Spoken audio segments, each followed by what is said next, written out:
Idaho Falls Mayor Rebecca Casper is proposing a 3% tax increase for businesses and residents. She says it's needed, and in a comprehensive interview, she tells me why. I'm a common sense girl, and if it makes sense to repair something now and spend the money for the roll of duct tape now or the new boards and nails now rather than rebuild 5 years from now, you bet your bottom dollar I'm going to suggest that we spend the money to make the repairs now or to fix the widget or buy the new engine or whatever now. It's a lot cheaper.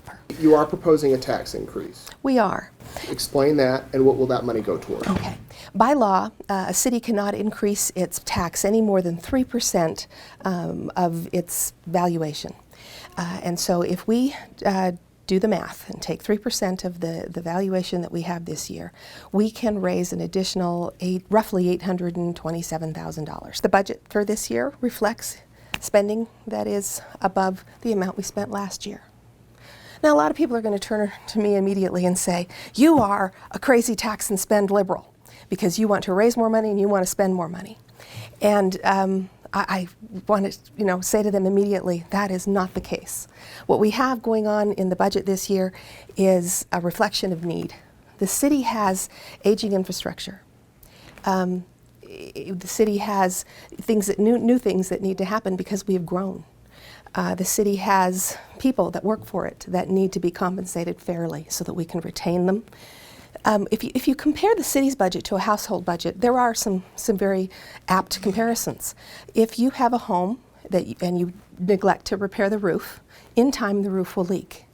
If you wait for the roof to leak, then you've got internal damage to your floor, to your drywall, your ceiling, more than just the outside cosmetic look. We have a whole host of things that we'd like to spend the money on.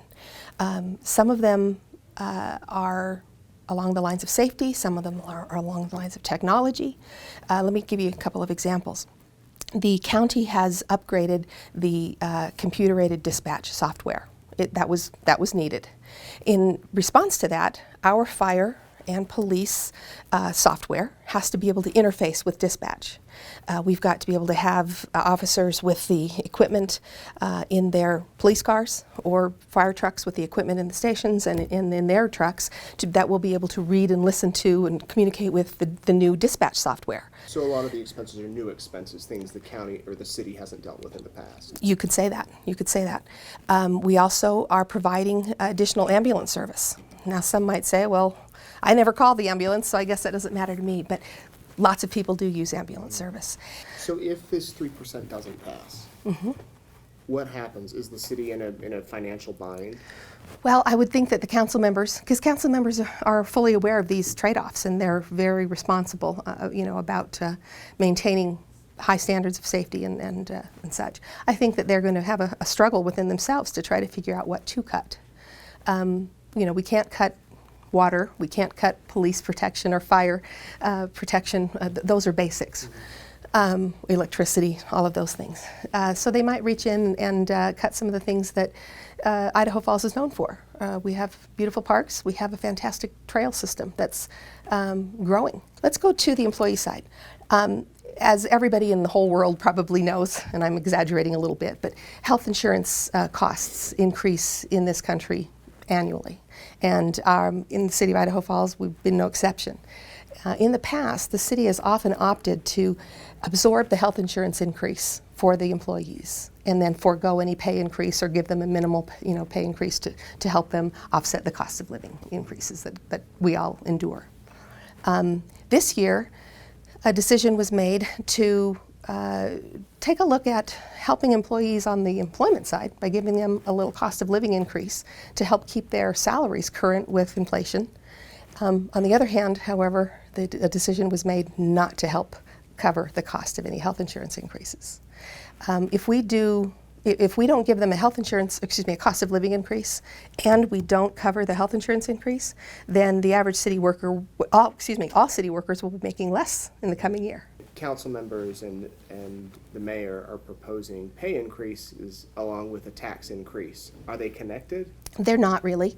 I mean, all the things that I've been telling you about that we would use the additional funding for are, as you mentioned, either new or new priorities. The growth in Idaho Falls with homes and businesses, is that not enough as far as their tax base to supplement rather than a tax increase? Well, the city of Ammon experienced good growth this year. The Bonneville County itself experienced good growth, well over 4%. The city of Idaho Falls, our growth was less than 1% this year. So we did not bring in enough growth to make much of a difference at all in terms of all of these spending priorities that we have. So bottom line, your message to the mother of 3 or 4 that's watching this at home, that's thinking, a tax increase when we're getting gouged here and gouged there. And well, let me point something else out. The new metering system that we put in at Idaho Falls Power, some people call them the smart meters, those have enabled the Idaho Falls Power Department to be able to collect much more refined data on actual usage within the residential community, the industrial community, and our commercial community. And in every case, they are recommending rate decreases. A public hearing on the budget will be held Thursday evening. For information on that, click below. Reporting in Idaho Falls, I'm Nate Eaton, EastIdahoNews.com.